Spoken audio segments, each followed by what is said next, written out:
Welcome back. I'm brand new spoiler review of Loki. We're talking about episode 3 this week. We're at the halfway mark of the Marvel TV series on Disney Plus. My name is Matt Sandberg.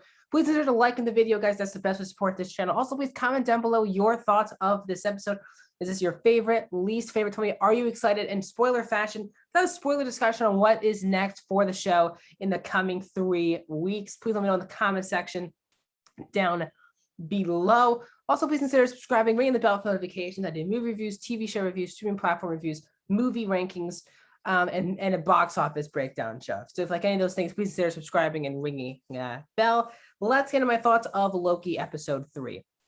So I'll just say this out front. This for me was by far the worst episode of the show so far. Now, that's because, again, number 1 and number 2 were really such high bars. 1 was excellent. 2 was fantastic, I thought.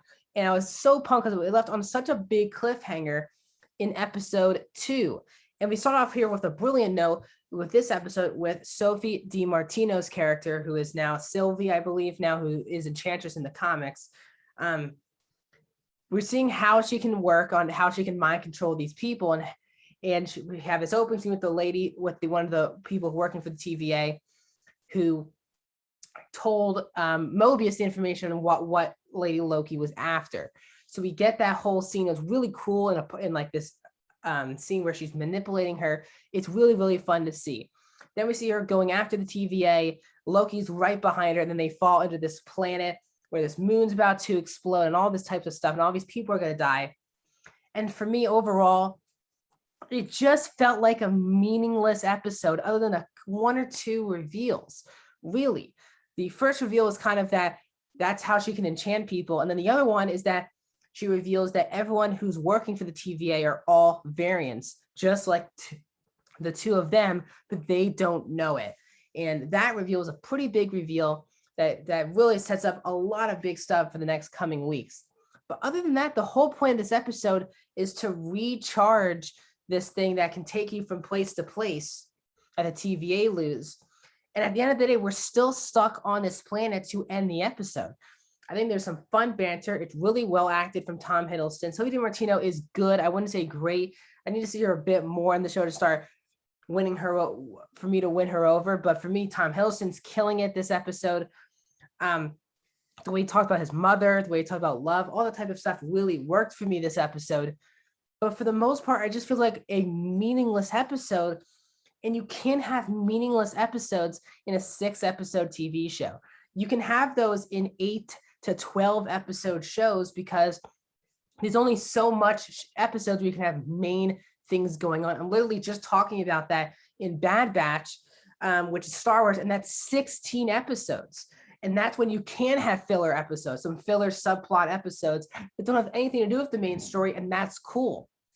But when you're stuck on a 6-episode, 6-hour, basically 5.5 hour to 6-hour show, you really can't start with filler episodes. And for me, this was a filler episode.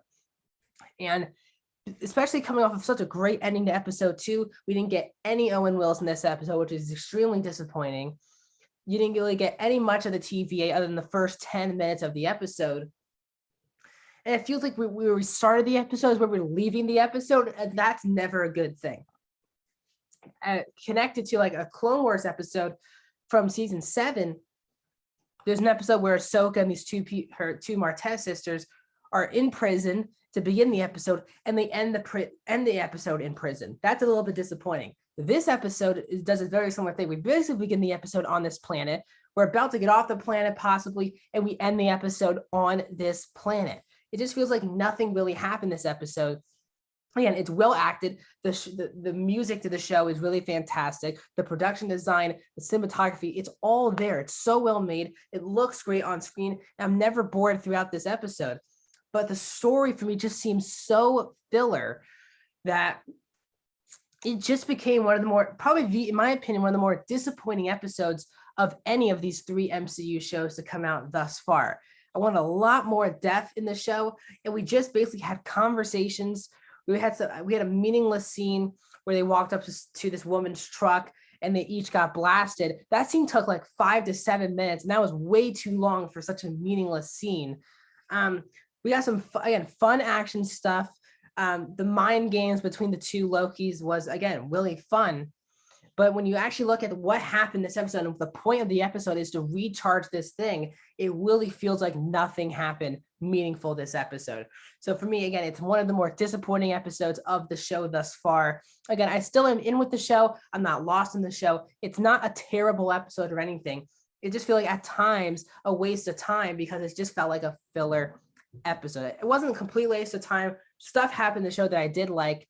Again, it's funny. I enjoy the actors. I enjoy the production design. Story-wise, it just felt like filler.